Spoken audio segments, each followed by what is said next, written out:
Hey everyone, SoundHound AI gave investors some big updates and big news for a lot of its internal financing capabilities, and all of which has to do with SoundHound AI's cash balance and cash generating ability. So I'll go over a lot of those big items in this video here from its latest 10K statement. Right, in December of 2023, the company purchased Sync 3, the acquisition, with the closing date of January 3rd, 2024. The Sync 3 is a leading provider of voice AI and other technology solutions to the restaurant industry, and it acquired this company and its outstanding equity. And SoundHound AI has incurred and will incur significant costs relating to this acquisition, including legal, accounting, financial advisory, and other professional fees, as well as customary payments. So this was a big deal for SoundHound AI. They'll begin to incorporate Sync into the company starting January 3rd, which you have not yet seen in its financial statements in terms of revenue. So starting January 3rd, all of Sync's business will be accounted for in SoundHound AI's business, which is partly why investors were a little bit underwhelmed when SoundHound AI gave the revenue growth guidance for 2024 that it did, because not only is the company going to grow organically, but it's also going to grow with the addition of Sync 3 as part of its own business. The interesting thing is this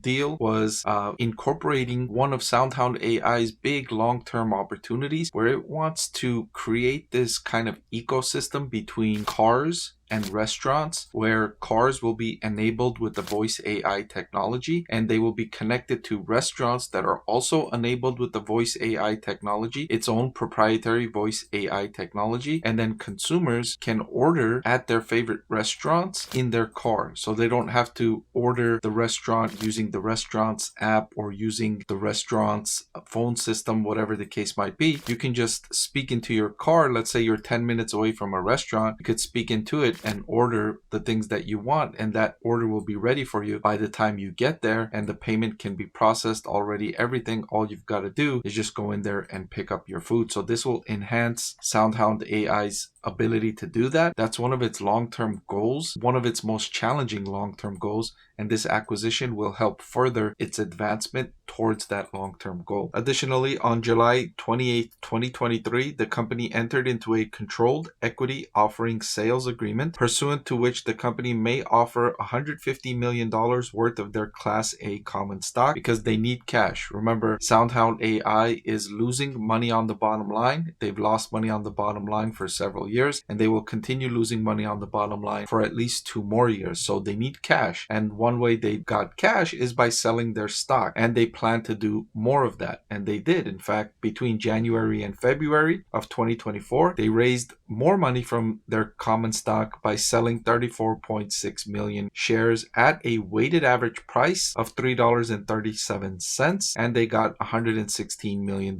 in proceeds. Interestingly, they kind of sold a little bit early, right? If you remember, and if you're paying attention, SoundHound AI stock is trading at $8.37 today. So if they had just waited a little bit, they could have got more than double the amount of money for their existing shares, right? They sold at $3.37 per share. It's now at $8.37 per share. So they could have got a lot more money, but of course, hindsight is 2020, and I'm not angry with the company for selling its stock while it could, because at the time it sold, it was already up significantly. Now it's up even more. I wouldn't be surprised if the company sells even more shares of its stock at these higher prices because it's losing money on the bottom line. It's a good time for SoundHound AI to secure that capital. The stock price is up 302% on the year. It's a good time for the company to de-risk itself, sell some shares, raise some capital, and give itself that longer runway to execute on its business plan. So I'm not angry with SoundHound AI. I think this is prudent financial management. When your stock price is soaring, you want to use that soaring stock price to sell shares and raise capital, especially if you're a money-losing company. You can't miss out on these opportunities,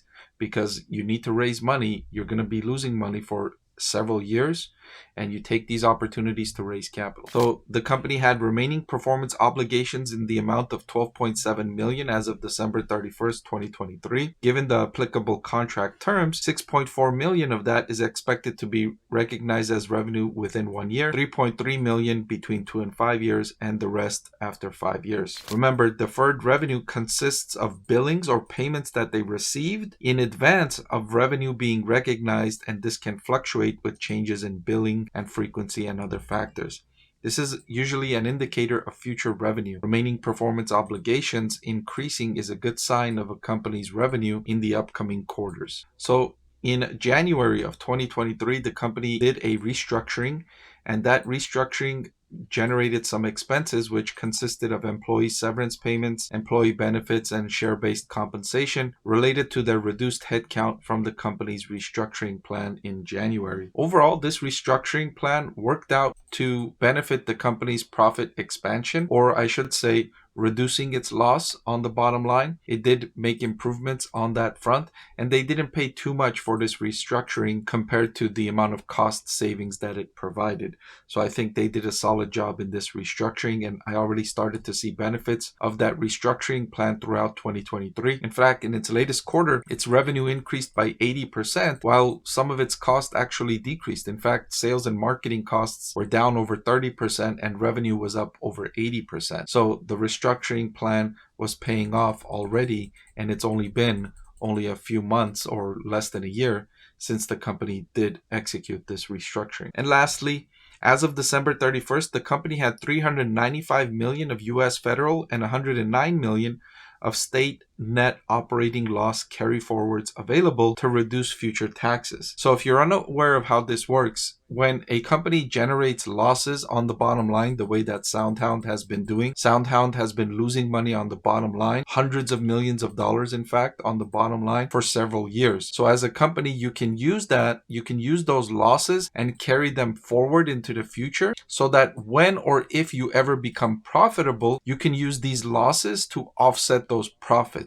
So for the first roughly $400 million the company generates in profits, if it ever generates $400 million in profits, and if it does so within a certain amount of years, the company can use these losses to offset the taxes on those $400 million in profits. So net, all in all, this $500 million in net loss carry forward might be a benefit of around $100 million to $200 million for SoundHound AI when it starts generating profits, because it won't have to pay taxes on its first roughly $500 million in profits, give or take some time limitations and such. But just to give you a broad overview of what this could mean for SoundHound AI stock investors. So certainly some big news items here that came out in the company's 10K statement that could make a meaningful impact for SoundHound AI stock investors.